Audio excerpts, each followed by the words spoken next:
waxaa la dhagax dhigay bilowga ballaarinta cusbitaalka darajada koowaad ee magaalada Awbare.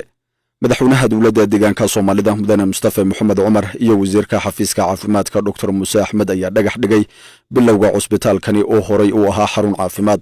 mashruucani ballaarinta ayay baahi badan u qabeen bulshada Awbare oo ciriiri ku ahaa adeega caafimaadku maadaama bulsho badan ay ku nooshahay magaalada. mashruucani ballaarinta la dhagax dhigay ayaa waxaan wax ka weydiinay isla markaasina nooga waramay wasiirka xafiiska caafimaadka ee dowladda deegaanka Soomaalida Dr. Muuse Axmed.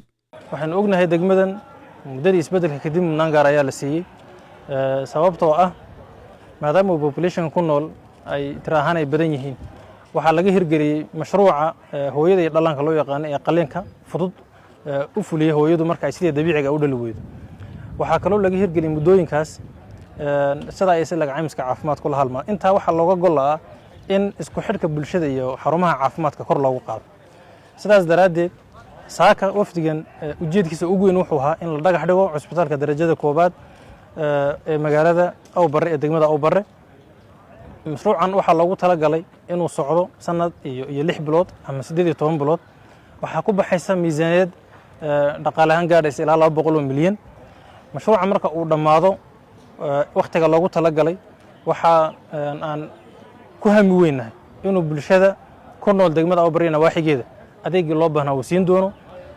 aanan isku iman doono hadduu la xarig jarkiisa isagoo dhismiina dhammaaday qalabkii loogu talagalay isbitaal ahaan uu ku shaqayn lahaa isbitaalka darajadiisa ah iyo xirfadlayaasha caafimaadka ah ama ha noqdaan kuwii takhasus kale kala duwanaa iyo kuwii kale la midka ah ee caawinayaba in lagu soo meeleeyo wax badanna uu ka tara bulshada.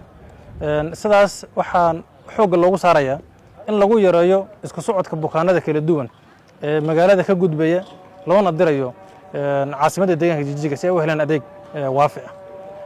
muddooyinkii ugu dambeeyey dadaaladan la midka ah iyo wada sektorka caafimaadka xafiiska caafimaadka oo isla sanadkan lagu talagalay 10 cusbitaal oo la mid ah oo kan uu ka mid yahay in iyagan adeegoogii lagu bilaabi doono hadduu alla yiraahdo.